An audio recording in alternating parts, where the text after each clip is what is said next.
of the hardest working bands around Melbourne is the Vagrants, who have done hundreds of shows over the years. And if you've seen the band, you've seen this guy. Steve, welcome in. Thank you. We're talking about a new album, and it's called Be True, and it's to be launched. That's a picture of me just after I got off the beach, actually. Is that right? Yes, I had a little bit of sunburn, actually. Very becoming.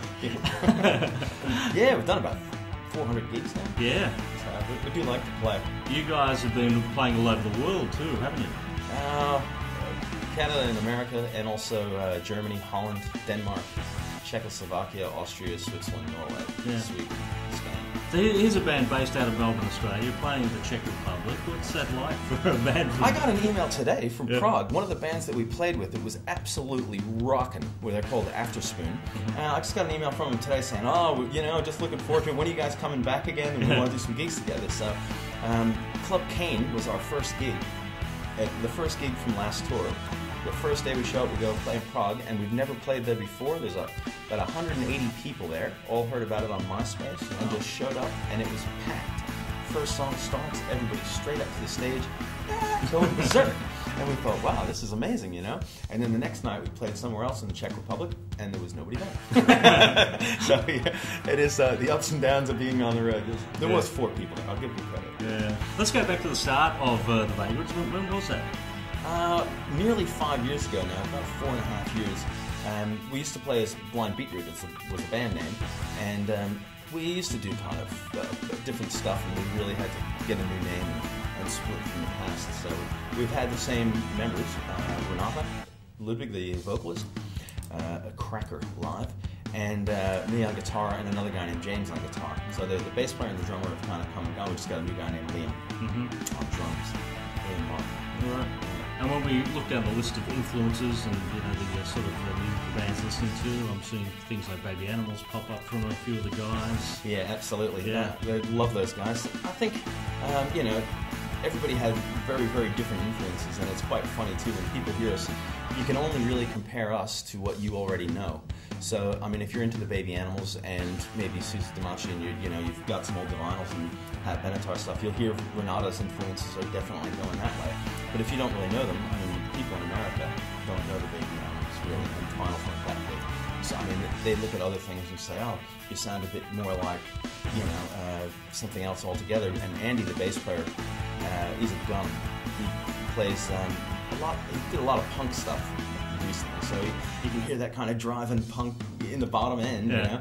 But he also plays upright bass and some, you know, Buddy Holly style stuff. Yeah. It's a very diverse band. I'm hearing everything from AC/DC guitar-like riffs right through to bluesy Rolling Stones. Yeah, that's me for certain. Yeah, that is definitely me. I mean, I started off playing country and bluegrass, and then I got into playing kind of Stones and Zeppelin. And then I went to university and I studied. Well, actually, I started doing kind of new wave for a while, and then got in university and studied classical and jazz. And then when I got out, when I was doing just all acoustic stuff, like, you know, everything from singer-songwriter to covers and whatever, and then I ended up in a blues band here in Melbourne, and I just got into blues, so I guess that's kind of the last stop before the Vagrants was that. So. Right, well the influence of that one comes through on a song called Shadow World, really, doesn't it? Yeah, it's a good song. It's about a friend of mine who died at age 29. Just, you know, small 6-month-old baby, brand new wife, kind of really nice job, and making the big bucks. 29 years old, just sits like, oh, I don't feel good. And that's the end of it. So we wrote a song to kind of celebrate his life and say, don't sit around on the couch. Get out and do what you want. You know? Get off your ass and do it if you want to do it. You don't know how much time you have here. Life is precious. Wow. When were most of the songs for this album written? When? When did it start?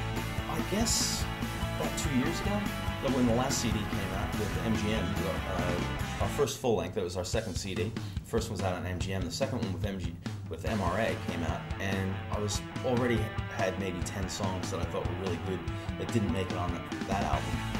So they moved on and then wrote probably another 30 or 40, probably had about 50 songs all up, and pared it down to 12. So some of them are actually maybe 3 or 4 years old, like 1 or 2 of them, and then most of them were probably written in the past year and a half.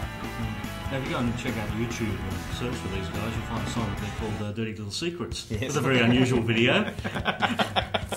We did a bikey gig out in La Cola, and it was absolutely on fire. These guys are so much fun.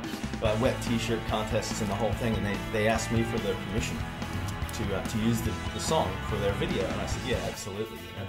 So we got it on there, and actually, we just signed to Warner Chappell for a worldwide deal, and I made them exclude Australia specifically for reasons like that, so we could kind of have fun with the songs and give them away and let people use them for stupid things like that. Yeah. Otherwise, because Warner Chappell would have never said yes to that one. They would have looked at it and went, no way. What a great way to get a video out there as well. Time Costs Nothing, which is probably the standout track for Renata's vocal, I think. There's there's a note in there that she just seems to hold. You know how long she holds that note for? It's, I think, 4 bars, and live, when she's on fire, she holds it for double, 8. When she holds it for 8 bars, we just know she's going. You can tell, you know, it's not dropping and she's going. I mean, yeah, she does double that one. Wow. Live. So I take it that's probably the end song of the gig, because how do you hold a song that long and keep on going? No, like she's, you know, we did some big long gigs. We've done 4-hour gigs. Yeah. Easy. And she's right with it. She doesn't die.